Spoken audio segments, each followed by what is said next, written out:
अशोक तुलसीयान जी। जय गुरुदेव। परम पूज्य गुरुदेव, आपके चरणों में कोटि कोटि प्रणाम।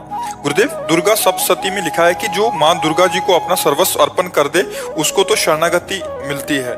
माँ ने जितनी समझ, जितनी सामर्थ्य, जितनी शक्ति दी, मैंने अपना सर्वस्व अर्पण कर दिया। महाराज जी, कुछ तो कारण है कि इतना होने पर भी पूर्ण शरणागति नहीं हो रही। कृपया मेरे मन की इस दुविधा को अभी आपने समर्पण किया, आपको याद है इसलिए आपने समर्पण नहीं किया। ये अहम स्मृति है ना, अहंकार विमूढ़ आत्मा करता हमिति मन्यते। मैंने ऐसा किया, क्या समर्पण किया? कुछ नहीं। आपको याद कहाँ है? जब आपको याद ना हो इस बात का, मेरा कुछ है तो माँ का है, तो आपका क्या बनना है? फिर आप भी तो माँ के हैं, तो आप भी माँ स्वरूप ही हो जाएंगे। देवी प्रपन्नार्थ हरे प्रसीद प्रसीद मातर जगतोखिलस्य प्रसीद विश्वेश्वरी पाहि विश्वम तुमीश्वरी देवी चरा चरस्य। तो तुम भी तो वही हो, मात्र शक्ति तुम में भी तो विराजमान है। वो शक्ति नहीं आई, वो चैतन्यता नहीं है, तो समर्पण नहीं हुआ ना। हम आज सत्संग में कह रहे थे, अगर ध्यान से सुना हो, कि बिजली का बोर्ड सही है, प्लग भी लगा हुआ है, स्विच भी सही है, बल्ब भी सही है, और ऑन करने से जला क्यों नहीं? बोले कनेक्शन सही नहीं है। बस चावल भर कनेक्शन हटा, इसलिए ऑन ऑफ करते रहो, कोई फर्क नहीं पड़ेगा। अब थोड़ा और कनेक्शन सही हो जाए, एक बार में जल जाएगा? नहीं जल जाएगा। हमारा कनेक्शन सही नहीं है, हमारा चिंतन सही नहीं है, हमारा समर्पण सही नहीं है। अभी अहम बकाया रह गया है। तन वांग मनोभीर अमलई सोहम तवै वाश्रिता। शरीर मन वाणी और अमलई निर्विकार भाव से मैं स्वयं प्रभु के चरणों में शरण, तो शरणागति पक्की। फिर निर्भय निसंकोच आनंद में आप बेपरवाह मस्त हो जाएंगे। वही चाहे माँ को चाहे पिता को, वही है, वही है पिता।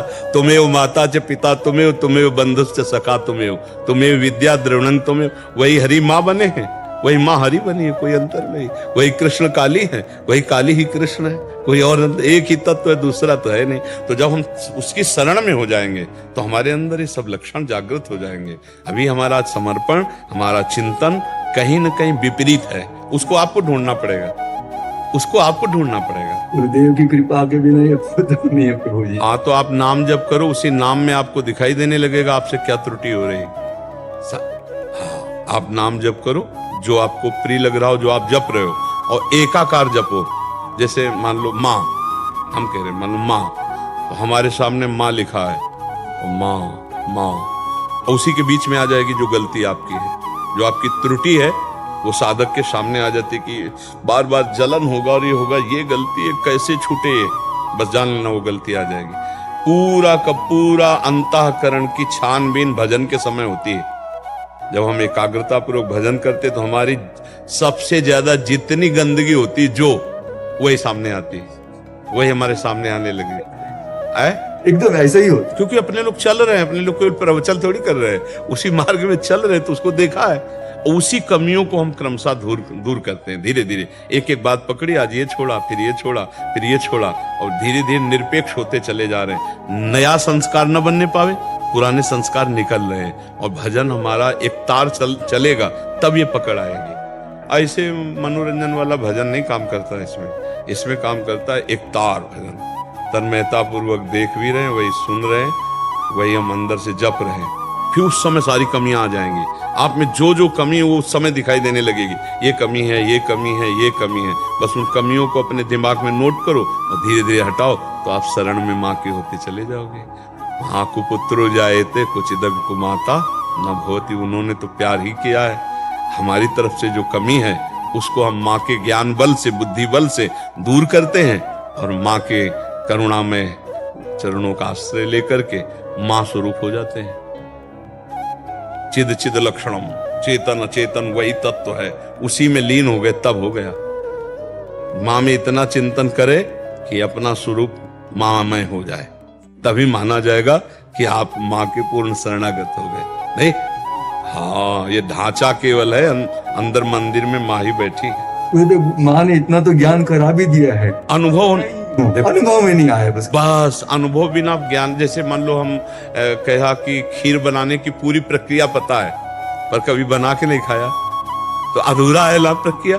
एक बार चक बना करके खाए तो ये बात अनुभव में आ जाए, तभी अनुभव गम में भजे जय संता। ज्ञान तो बहुत लोगों को है, लेकिन उसका अनुभव कहाँ है? अनुभव हो जाए तो जीवन मुक्त हो जाए। आनंदमय हो जाए। ठीक है। महर्षि, जैसे हमें प्यारी जी श्री जी राधा रानी से प्रेम है और उनके भक्तजनों को उन पे पूरा दृढ़ विश्वास है और वो प्रेम भी करती हैं हमसे, तो वैसे ही जो माँ के भी बहुत सारे भक्त हैं, तो माँ भी वैसा ही प्रेम दुलार वैसा आप सच्ची मानिएगा कि माँ को जो नहीं भजते उनको भी माँ दुलार कर रहे हैं, फिर जो माँ को भज रहे हैं उनको दुलार कैसे ले करेंगे? देखो ना, पूरी सृष्टि का पालन पोषण माँ के द्वारा ही तो हो रहा है। आद्या शक्ति त्रिगुणमयी माया माँ भगवती अम्बा ही तो पूरे जगत का पालन पोषण कर रही है। हरि की शक्ति से तो सब हो रहा है, तो शक्ति स्वरूपा यही तो है माँ, यही तो जगदम्बा है। तो हमें लगता है यदि हम प्यार से भजन करेंगे तो निश्चित यही सब हैं।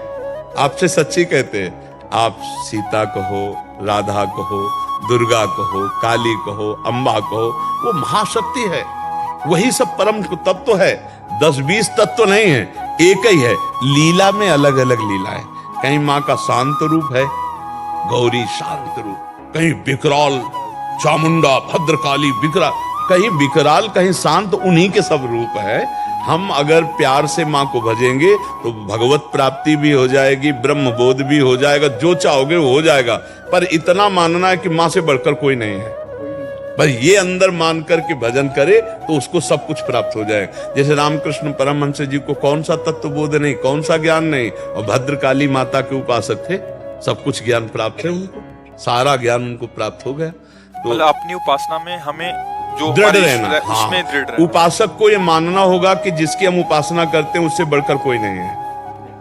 जब ये मानेगा तभी उसकी आसक्ति उस पर होगी, वो चाहे जो उपासना। जैसे हम राधा चरणों के उपासक हैं तो इसके आगे कुछ नहीं, आप माँ के उपासक तो माँ के आगे कुछ नहीं, राम उपासक राम के आगे कुछ नहीं, शिव उपासक शिव के आगे कुछ नहीं। तभी समझ में आएगा, क्योंकि उनके सिवा कोई है नहीं।